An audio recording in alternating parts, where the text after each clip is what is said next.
Sebagian orang melihat para pendosa dengan pandangan yang meremehkan atau bahkan menghina mereka. Tidak salah kita meremehkan atau bahkan marah dengan dosa yang mereka kerjakan, namun tidak dengan orangnya.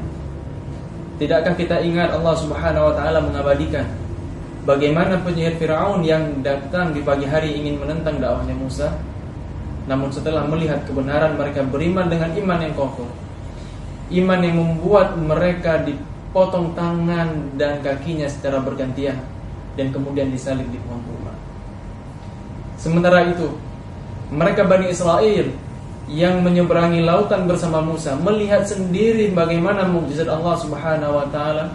Tak lama setelah sampai di tujuan, mereka menyembah anak sapi. Sungguh hati kita ini berada di tangan Allah Subhanahu wa taala. Allah lah yang membolak-balikkan hati kita.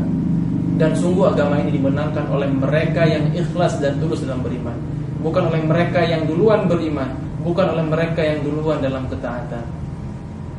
Maka hati-hatilah dengan lisan kita, berhati-hatilah dengan sikap kita. Jangan sampai apa yang mereka kerjakan itu menjadi ujian bagi kita di akhir hayat kita.